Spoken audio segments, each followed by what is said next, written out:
हाय, इस लेक्चर में मैं आपको सिखाऊंगा कि आखिर आप एक वेब पेज को दूसरे लिंक पे कैसे रीडायरेक्ट करवा सकते हो। अभी पहले जान लो कैसे रीडायरेक्ट करवाते हैं, फिर कहाँ पे इसका यूज़ होता है वो मैं आपको समझाऊंगा। तो अभी हम वर्डप्रेस के डैशबोर्ड में आ गए, हमें प्लगइन्स में जाना है, ऐड न्यू प्लगइन पे क्लिक करना है और एक फ्री प्लगइन हम इंस्टॉल करेंगे।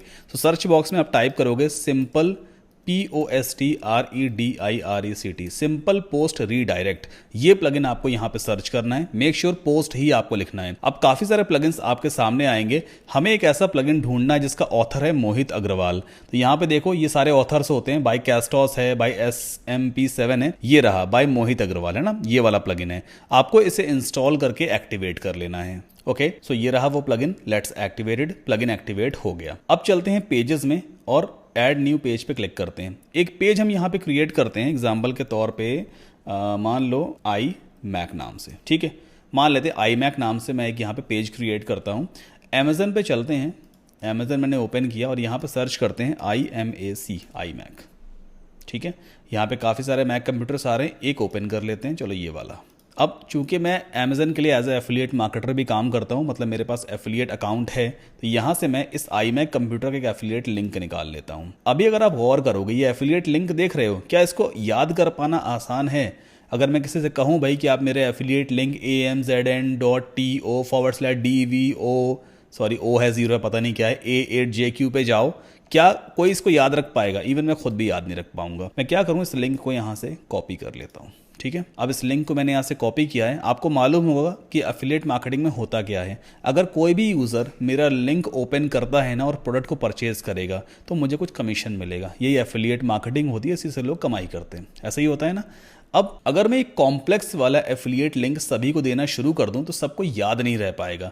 लेकिन अगर मैं किसी से ये कहूं कि यार मेरा एफिलिएट लिंक यूज़ कर लेना wpsikho.com/iMac, तो वो तो मुझे भी याद रहेगा प्लस सुनने वाले को भी याद रहेगा। इजी टू रिमेंबर है, कोई कॉम्प्लेक्स अल्फा न्यूमेरिक कैरेक्टर से कॉम्बिनेशन नहीं है उसमें, है ना। तो हम क्या करें यहाँ पर, ये मैंने एक पेज बनाया iMac नाम का। अभी मैंने प्लगइन इंस्टॉल किया था सिंपल पोस्ट रीडायरेक्ट का, है ना। एक काम करते हैं, पहले मैं इस पेज को पब्लिश करके आपको एक बार दिखा देता हूँ न्यू टैब में कि अभी क्या होगा। iMac नाम का पेज बन गया है, व्यू पेज पे मैं क्लिक करूंगा, न्यू टैब में ओपन करता हूं, एकदम ब्लैंक पेज आ रहा है, कोई कंटेंट नहीं बना है। इस पेज का लिंक क्या है, आप ऊपर अगर गौर करोगे तो इस पेज का लिंक है wpsikho.com/iMac।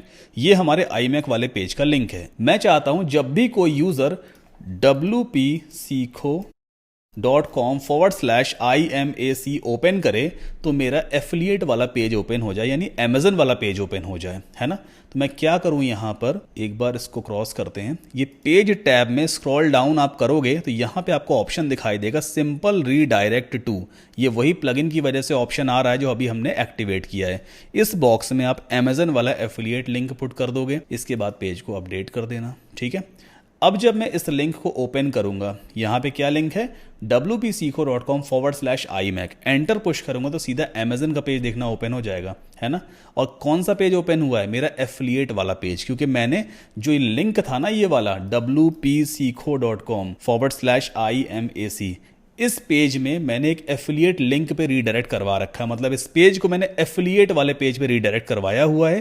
तो ये जो लिंक है ना, ये इजी टू रिमेंबर है, लोग आराम से याद कर लेंगे। लेकिन अगर ये वाला लिंक होता ना तो इसे कौन याद कर पाता, कोई नहीं याद कर पाता। तो ये जो पेज रीडायरेक्ट वाला मेथड है बेसिकली एफिलिएट मार्केटिंग में काफी ज्यादा हेल्पफुल साबित होता है। इवन कई जगह पे मतलब ये काफी काम का है। जैसे अभी लास्ट लेक्चर में मैंने आपको बताया था कि अगर आप मुझे रिव्यू देना चाहो मेरे कोर्स को, तो आप क्या टाइप करोगे, saddamkasim.com/reviews।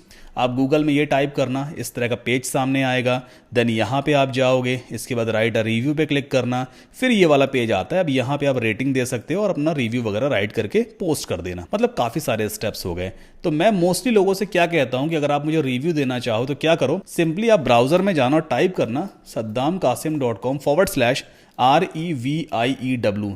जब कोई यूज़र ये टाइप करके एंटर पुश करता है ना, वो सीधा इसी वाले पेज पे आता है। उसे 10-15 स्टेप्स फॉलो नहीं करने पड़ते, 10-15 तो नहीं, खैर 2-4 स्टेप्स ही हैं, लेकिन इतने सारे स्टेप उसको फॉलो नहीं करने पड़ते। देखो सीधा मेरा रिव्यू वाला पेज ओपन हो गया। न्यू टैब में फिर से एक बार ओपन करके दिखाऊं मैं आपको, saddamkasim.com, ये रहा रिव्यू। एंटर पुश किया तो यहाँ पर देखो सीधा गूगल का रिव्यू वाला पेज ओपन हो गया। मतलब जो मेरा डोमेन है ना saddamkasim.com, वहाँ पर मैंने एक पेज बनाया था रिव्यू नाम का, और उस पेज को मैंने रीडायरेक्ट करवा दिया है इस वाले पेज पे। यानी ये जो लिंक ऊपर आ रहा है ना, इस लिंक को मैंने सेट कर दिया है कि कहाँ पे रीडायरेक्ट यूज़र को होना है, इस वाले पेज पे यूज़र रीडायरेक्ट हो जाता है। ठीक है, तो ये काफ़ी आसान तरीका है एक पेज को दूसरे पेज पे रीडायरेक्ट करवाने का। बाकी बहुत सारे इसके यूज़ केसेस हैं, जब आप इसको यूज़ करोगे तो आपको समझ में आएगा हाँ भाई इसे कहाँ कहाँ हम यूज़ कर सकते हैं। आई होप आपको समझ में आया होगा कैसे इसे हम रीडायरेक्ट करवाना है। मिलते हैं नेक्स्ट लेक्चर में, कुछ और सीखेंगे।